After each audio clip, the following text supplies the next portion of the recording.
Welcome to The Game Changer with Dr. Sharalyn, where purpose meets performance and leaders are built to shift legacies. I'm Dr. Sharalyn Payne, executive strategist, speaker, and the secret weapon behind leaders who drive transformation at the highest levels. Each episode delivers bold truths, power skills, and real-world strategies to help you lead with precision, show up with presence, and build the kind of influence that outlasts trends. This is the space where high-impact decisions are born, where influence is intentional, and where the bold don't just lead, they change the game. So if you're ready to rise, ready to lead, and ready to create the kind of impact that moves markets, missions, and minds, you're in the right place.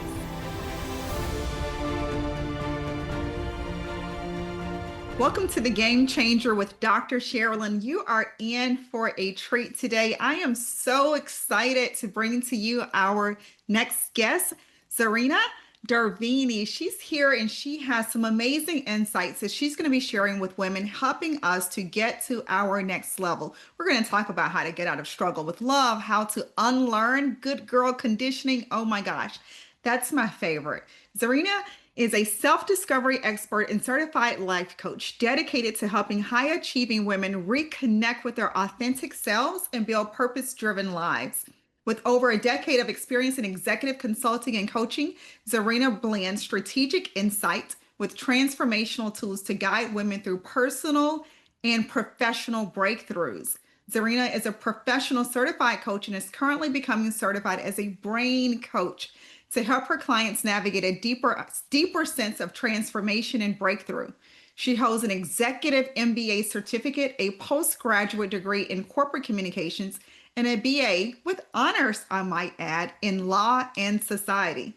Fun facts, Zerina once lived in Australia for a year, was a 2014 Miss Universe Canada candidate, and is passionate about hot yoga, cooking, and traveling. She's always curious about learning more about life from people from all walks of life.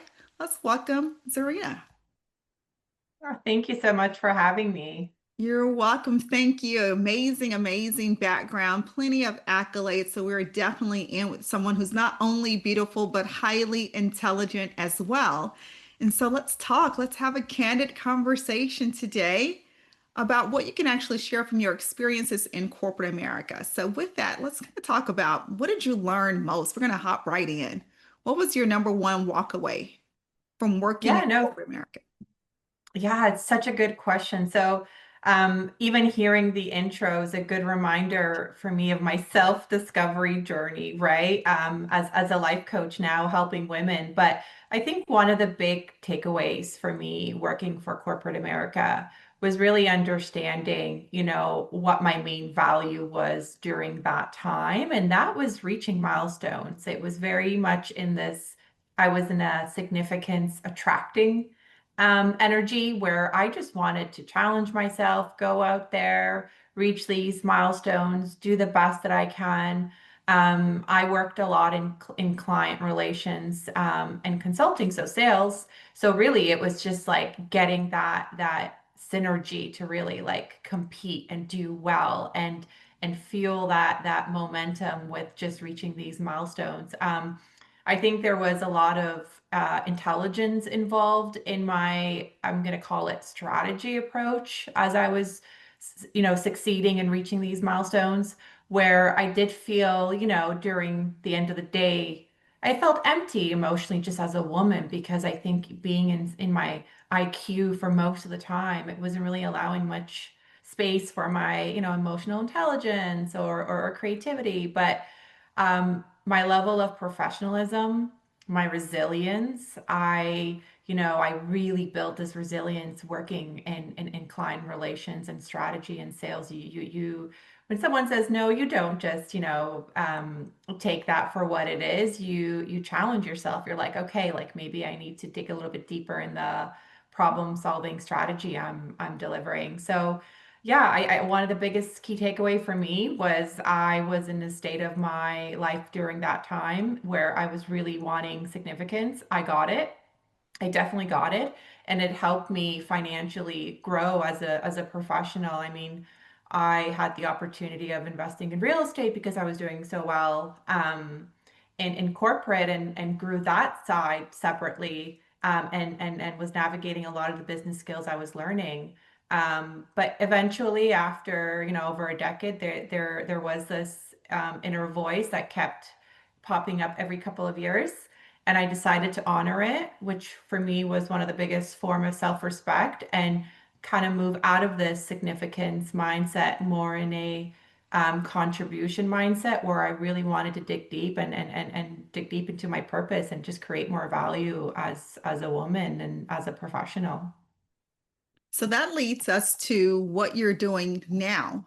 And so, with what you're doing now, you talk about honoring that work. How did you lean into that voice? You talk about you Hmm. heard that voice for a couple of years because I think sometimes women we miss the voice. I was having an interesting conversation with yesterday with a friend, and I made a decision to do something different a couple of years ago. And that decision had a significant impact on me. But I truly believed then, and I still do today, that it was the right decision for me.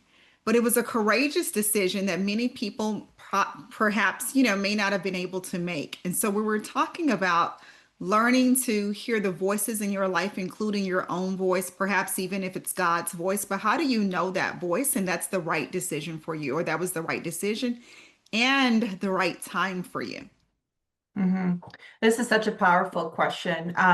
For me, my experience and my journey was that voice is the awakening phase. So I just want to make it clear. So when you are going through that process or hearing it, really what it's doing, it's awakening something in you and asking for a shift or a change. So the first two times that it came up, I couldn't honor it because I was on this very specific goal that I had set up for myself, and it dealt with corporate America and finances, so I couldn't really honor it. But the third time around, I was working for actually one of my favorite companies now till this day. It was a great company I had worked for. I had so much respect for the CEO and what we were building. But I think there was this inner voice that was coming more from a woman's perspective versus this inner child of I want more. It was okay, girl, like you've done it. You've reached these milestones. I had just worked on a partnership with American Airlines and Ticketmaster. It was huge. It was a really big accomplishment for the company and for myself. And I felt a sense of fulfillment, like you've done it, you've got this. Like what's next? And now start investing in yourself. So that awakening voice, it was different. It actually came with much more emotional maturity than I've ever experienced it before. So what did I do? I sat back because, you don't just continue and listen to the voice and do something about it without really understanding where is it coming from. So once you're in this awakening phase, the next phase, and this is all part of self-discovery, is actually going into the unlearning phase. And this is where it's messy. There's growth involved. There's a lot of subconscious mindset shifts. It's definitely like the most like uncomfortable phase that you'll be in. And most people just stay in the awakening and then kind of shut it out and just carry on with life. I decided to go to the unlearning phase. I was at that time doing a lot of coaching myself, listening to coaches. I had done a Tony Robbins seminar for 6 days and watched people go through breakthroughs. When I got that voice, I didn't say, oh, be a life coach. It just said, find a greater purpose. So my Mhm. journey was 6 months of finding a greater purpose. And then one night, I don't know what happened. And I've seen this happen with my clients. So it is really a patient journey. You have to allow time to go through if you're just lost and don't know. At night, something came to me and it was like, you need to be out there helping women and share your story. And that moment, I had a aha, and it just felt so clear, like in my gut, in my brain, in my heart. I felt there was a sense of alignment. And again, as a professional, I thought about it for another 6 months. I got certified. I started thinking about my branding. I started thinking about the type of coach I wanted to be. And then after a year, full year, that's when I made a decision to invest in myself and go for it. And I, I've never been more fulfilled, but I've never worked harder. But this is really, evidence that when you are clear on your purpose, no matter what challenges come about, you are clear on your path. And I think that's the beauty of this whole story, regardless of what type of transition you choose to do in life. It's that clarity that will give you the resilience to really go for it.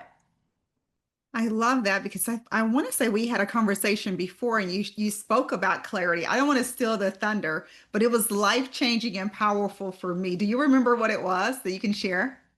Yeah, absolutely. Will you So I please share think that with the audience? I would love to. So I think a lot of us think that clarity comes from thought. So we're spending countless hours and days and time and even years thinking through things.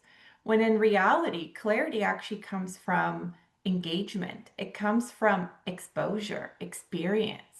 So unless we actually go out there and trial things, we're not going to get to a sense of clarity. So I think this is one of probably the biggest assumptions that we have, especially highly intelligent women, especially high achieving women. I mean, they can overthink anything. They're like professionals at it. And and this is where something I've struggled my whole life, but this is where I come in as a life coach and say, okay, we're going to pause. Let's really think about our energy efficiency. What you're thinking about, you're not going to get clarity until you actually go out there and experience something. That's when that aha moment happens. Kind of like my journey, right? I didn't know what I wanted. I could have thought countless of hours, but instead I was kind of navigating and being magnetic to things that at that time were feeling good. So I was experiencing things. I was putting myself out there and trying different things. And then that's when I got my moment. So I do encourage people to maybe step away and break that habit of overthinking or thinking yourself through to clarity. Really, clarity comes from engagement, not thought. I love that because often, like you said, as a woman, and especially in the workplace, when you have to have all the answers, or you're expected to have the answers, you're expected to have the solution, and so much is riding on it. You think, okay, I need to think about this more. I need to analyze this, and so we go over and over and over the possibilities. And for some people, the risk of failure versus the risk of success keeps them bound and in a place. And so they never get out. They're stuck and they have no idea why they're not stuck. And so life is passing them by, opportunities are passing them by, meeting the right person is passing you by. And you have all of these things, these stories you've created in your head. And you're thinking about it. As I was speaking to someone this week who said, I just love thinking about what I'm thinking about. And he was so proud to say that. And what I was hearing is, but you're not moving, you're not taking those risks. You're thinking about it. And so you have what we call, analysis paralysis. You're Paralysis. Yeah. paralyzed by not moving forward. So I love that you shared that with us. And it's been life changing, even for me, just to think about, okay, am I taking the next step? Am I experiencing? What am I learning? What am I engaging with? And it's not always what you think you're going to get, right? But you're getting clear along the way. Okay, I know it's not this, and I know it could be this, and perhaps this is the, where I'm being led to. So I like that. I want to talk to Yeah. you about, were you going to say something? Oh, no, I was just going to share. Yeah, it's a powerful tool. And it's interesting because I know you and I had shared a conversation before recording this, but there is a sense of permission. Even as I'm speaking to clients, they feel like I've given them this permission to not think anymore and just go out there and experience. When really it's internal. They've given themselves that permission, right? I'm just here to share best practices. And a lot of my best practices are backed up by science because to me, it's really important, what I'm putting out there and teaching are actually going to get you results. So this idea of giving ourselves the permission to go out there and experience life, it really is eye-opening of how our conditioning really is and how almost even robotic we've become as human beings, right? Of Mhm. thinking. Like thinking is great in an analytical situation. You can't Right. think through life. Life has to be experienced to really know, right? So I really appreciate that feedback. And it's interesting because even with my clients, when we have this conversation, they feel like I've given them the sense of permission subconsciously when really they've given it to themselves to experience life. Right, absolutely. That's so true. Well, you brought me to my next two questions just with what you said about that. Let's talk about unlearning that good girl conditioning, right? So we've been conditioned to be a good girl, to say yes, to do the things that we don't want to do, to make sure we have everything figured out, to avoid the risk and mitigate risk. So how do we unlearn that behavior? So this really comes down to being able to communicate your needs. And Mm, just bear with me because I think as an adult, if you can master communicating your needs in a effective way, right? Because the goal here is to get them met, you've really mastered a lot in life, whether it's professionally or personally. But the good girl conditioning, unfortunately is learned through childhood, right? It's part of a wound that needs healing. And it's just knowing that if you behave a certain way, you get rewarded a certain way. So that stays with us, during adulthood. And kind of going back to the self-discovery phase, the unlearning, the second phase, it's being able to question your belief system, your values, and these are all stored in the subconscious, which 95% of our day-to-day mind is in the subconscious, right? So it's being able to go back and think, okay, like when I was in this good girl conditioning, where did it stem from? Like at what age did it start? And how did I adapt this as a firm belief system into my adulthood, right? And then it's unlearning some of those conditioning and asking yourself the question like, hey, like, do you really want to be a good girl? Don't you want to have an opinion? Don't you want to have your values be heard? Don't you want to live your truth? Like, it must be exhausting to be in this performative good girl. And it's having those conversations that empower people to really step back and think, you know what? That's so true, right? And a lot of these, including myself, by the way. I had a good girl conditioning for a very long time, but a lot of us are drawn to people who are very authentic, ironically, because deep down we mhm. want to be more authentic. So it's literally having the ability to step back, question your belief system, understand where it started from in your childhood, right? It's a trauma that you'll need to, heal and work through. Doesn't have to be dramatic. It just has to come from a place of understanding how it started so you can give yourself grace and permission to grow out of it. And then from there, being able to understand what are your needs? What are your emotional needs? Well, again, going back, it's homework, it's understanding what is my emotional needs, and it's learning, exploring, writing things down, seeing what resonates. And then from there, it's working through being able to be more authentic, being able to have decisions that you make that are from internal alignment versus external validation. And it's a journey that, for many people, it could take a year, it could take a couple of years, it could take a couple of months. I've seen it so different, and that's the beautiful thing about being a life coach and being in people's growth journey is it really is different. And it's all about where you're at in your life and how much change and growth you really want to call in, you want to receive. So the good girl conditioning, it does stem from childhood, unfortunately, but it is a good kind of awakening call to really look back and see like why you still have that in your subconscious as a belief system. And then it's peeling back the layers and understanding, okay, what do I need to unlearn? What are my needs? Who do I want to be as a woman or a man? And being able to put words to your needs and being able to communicate that effectively. Perfect. Let me ask you, do you believe that corporate America reinforces that behavior as well? Absolutely. Yeah, I would absolutely. And it works. It does work, right? So you have the performance reviews and you have the feedback, and I've got to make sure I get along with this person possibly to be promoted or get to my next level or whatever that is. And, then I have my manager, and then my manager's manager that I have to please. And so all of that, sometimes you begin to lose your voice. And so it's reinforcing that behavior. And again, I keep going back to taking the risk that if I stand up for myself, if I say the right thing or do the right thing, that it really could be accepted.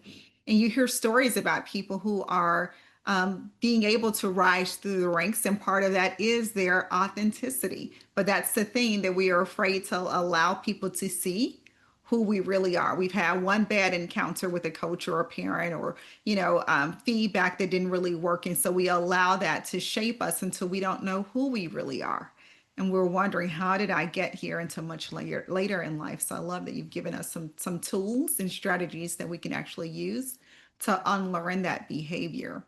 So have you always been that way?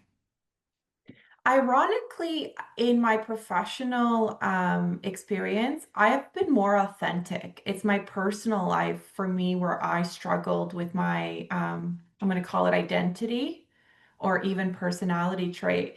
But I did very much so, even from when I had started, I did have this confidence to be myself in a sense of personality and set in boundaries.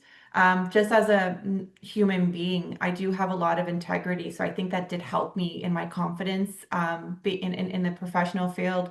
And I actually got much more respect from my executives because of that. I think they could see right away I was not this performative professional. I wasn't easily swayed. I was very loyal. I had integrity. I believed in myself. So I would encourage you, although the good girl conditioning from a sense of maybe like responsibility and being able to listen and perform tasks, yes, that's very much encouraged. People do yearn for you being authentic and you being yourself, right? So you're not just like everybody else. So I think having that personality shine through, especially if you are proud of your characteristics and you're proud of your values, let that shine through because that is what's going to make you different. And for me, it was exactly what made me rise in the corporate ladder. And actually, in partnerships that I worked with, they were very high level executive partnerships.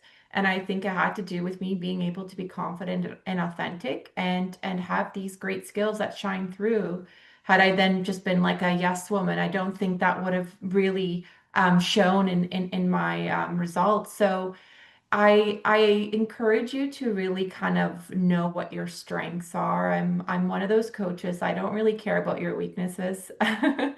Unless it has to do with your identity. I care about your strengths because the more you spend time doing what you're good at, the more it's going to shine. So I would encourage you to really look at what your core strengths are, even in your characteristics, and let that shine through and lead with that in at work because that's really what's going to make you look different and stand out versus you being in this performative act. I mean, it's exhausting.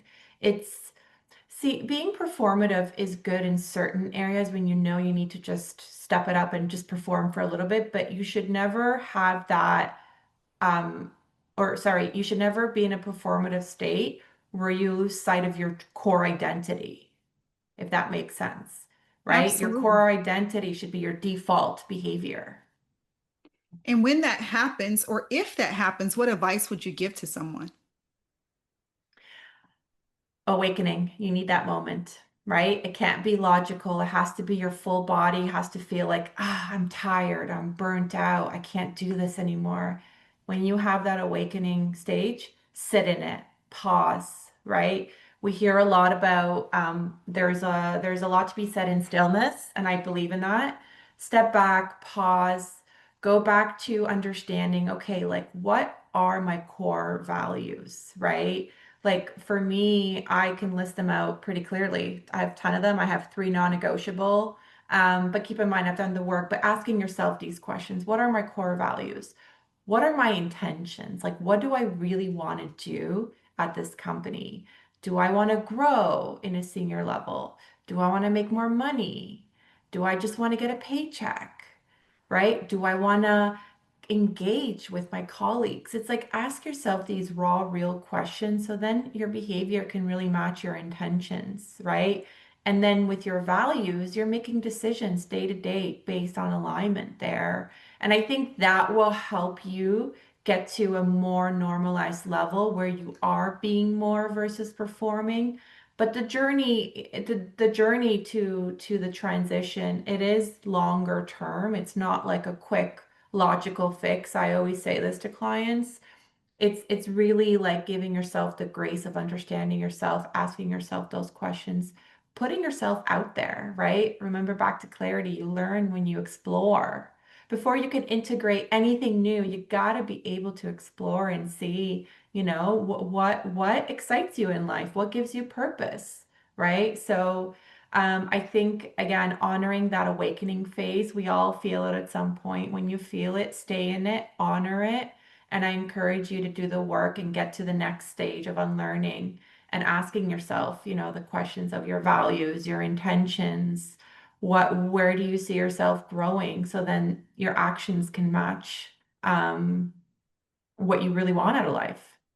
Thank you. Thank you for that direction. So, with that, we should have some type of direction on what perhaps our next steps could be. So, I want to ask you a fun question. Tell us about the best client that you've worked with. You've been able to help them to get from where they are to where they want to be and generate some results. Yeah, wow. Oh, it's putting me on the spot because I know some of my clients do watch my podcasts. No names. We're not saying names. No, no, no, I would never. Yeah. Um, So I have one client. She's to me inspired me more than she thinks she has. And she's gone through something medically that would probably tear all of us down in reality because she's been able to, um, with her strength and with her mindset, get through cancer, and she's very young, which is huge, right? So the moment we connected and she shared that with me, and she was coming to me for something completely different, it was professional related. But that to me was like, oh my God, like how empowering and strong you really are that you were able to navigate through that. And really for her, she had this mindset that she was going to kick ass and get it over with. And she did. So her and I worked together for quite a bit, and she's made some really big professional moves. She's phenomenal at what she does, but really working together, I think I helped with her understand really what her core purpose was professionally and where a lot of her strengths should focus and make some changes because the environment she was in was not serving her at all. And we worked together on that. But she is one of those clients not necessarily for me, that it was the most transformative. I mean, I've had some that were crazy, but her story of being able to, go through really hardships in life, like I said, like health is one of those things, no matter how strong you are, really can take a toll on you. Having that level of strength is a reminder for me, even as a coach who is empowering clients, that that mindset really is powerful. And when we have it, but it's not about faking it till you make it. It's about really having it.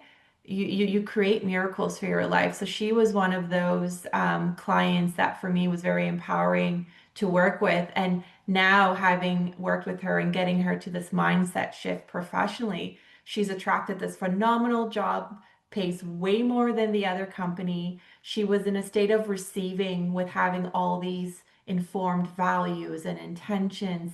So she got this phenomenal job, is so excited, is working in a culture that's more in alignment with her.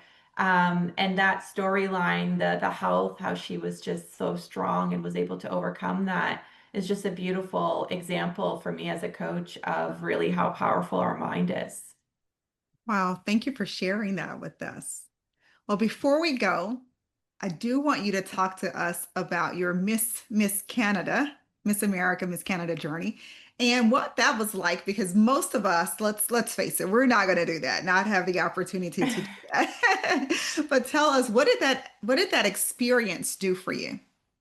hmm Well, I used to be so shy when this question would come up, especially being in corporate. I had done this when I was younger. It would come up and I would like blush as I'm blushing a little bit now because I think at that time, I was shy and I wanted to do something crazy to really get me out of this shyness.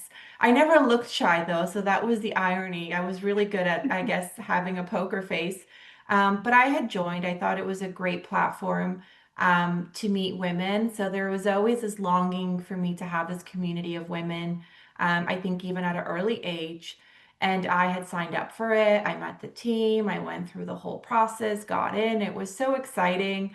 I do have to share, though, that these women, these pageant women, work so hard. I mean, they had coaches. They were out there working out all the time and they were practicing and like it really is like a sport behind the scene, and I can say that having been in it. I mean, I went in thinking this was going to be fun and playful, and there were parts of it that it was, but a lot of the parts behind the scenes there was a lot of work. It is very competitive too. I mean, you get in this very competitive mindset where you're just looking at everybody around you. Everyone is a competition.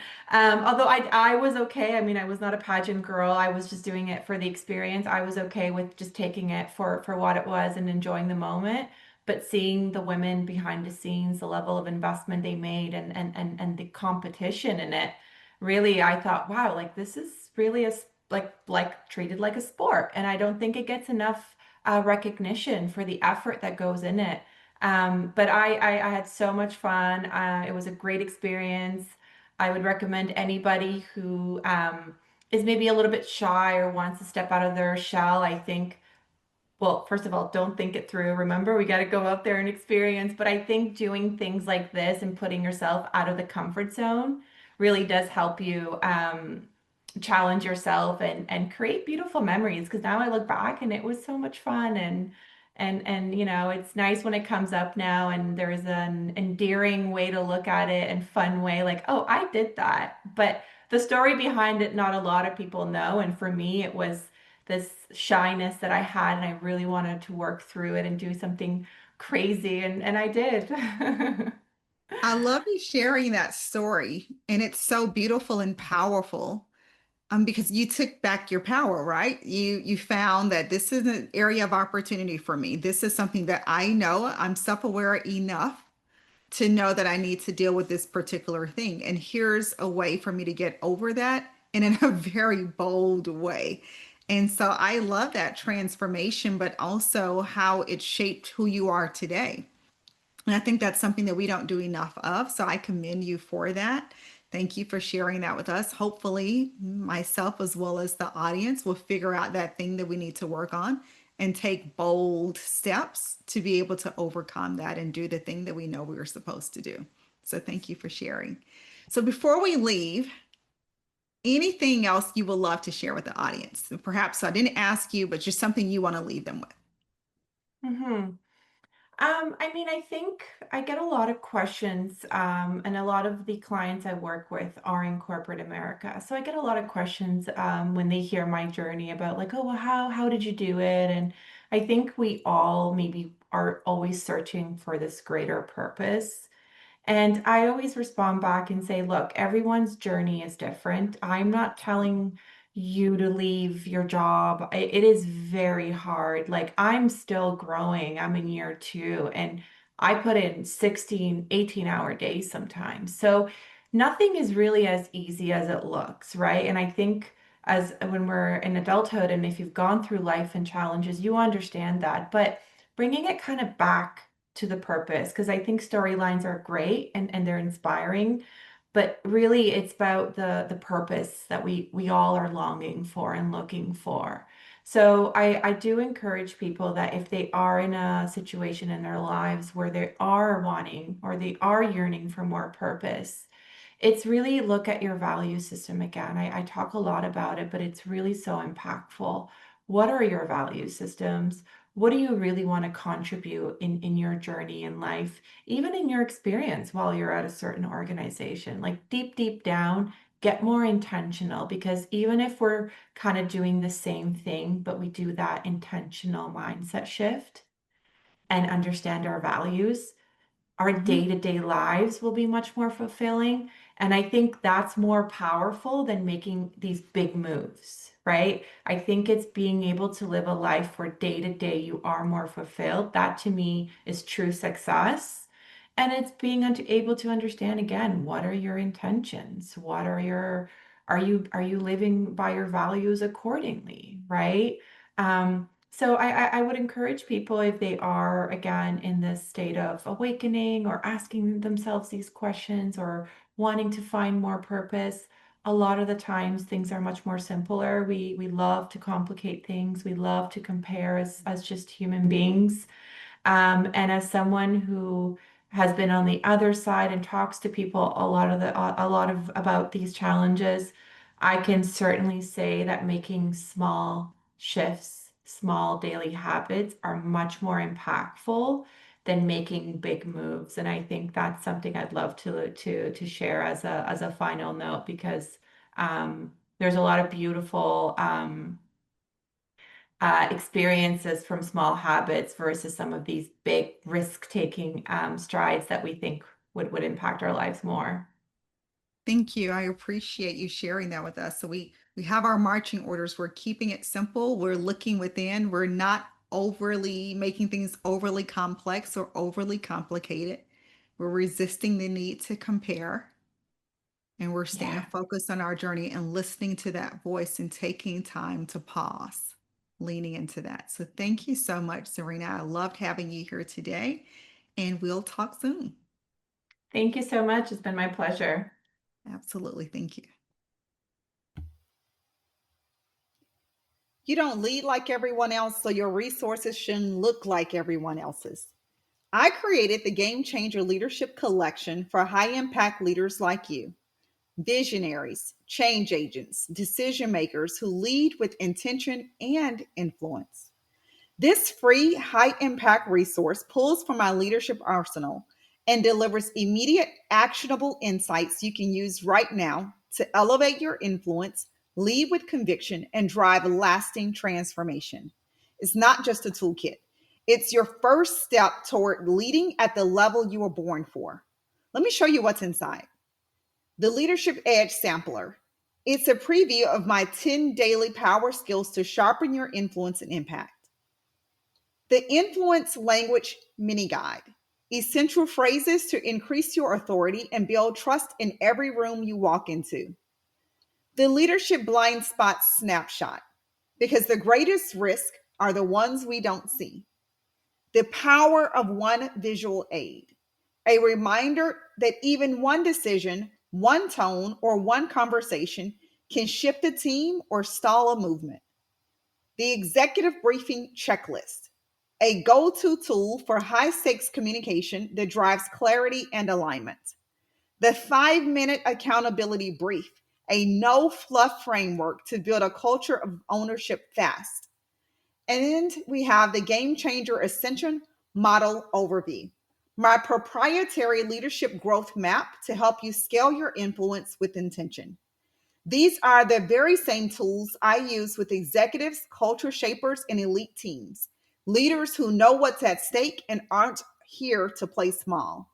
Because when you're called to shift systems, influence nations, and build legacies, you can't afford to lead on autopilot. This is where your next level begins. Download the Game Changer Leadership Collection today. It's free, it's strategic, and it's built for leaders who are born to shift the game. I'm Dr. Sharalyn Payne, and this is your Leadership Edge. Thank you for joining me on the Game Changer with Dr. Sharalyn, where we don't follow trends, we set them, and we don't just lead teams, we shift legacies. If today's message challenged, stretched, or inspired you, don't keep it to yourself. Share it, tag it, lead through it. Because real leaders don't just consume wisdom, they multiply it. Want to go deeper? Subscribe to the Ultra Influential newsletter for exclusive tools, behind the scenes strategy, and weekly mindset shifts for the leader ready to move nations, markets, and minds. Visit www.smpistrategies.com or send a note to leadership@smpistrategies.com. And if you're ready for next level coaching or consulting that positions you as the right leader at the right time in the right place, let's talk. This is what we do, and we do it with precision, power, and purpose. Remember, change isn't just something you lead, it's something you become. Stay bold, stay brilliant, stay a game changer.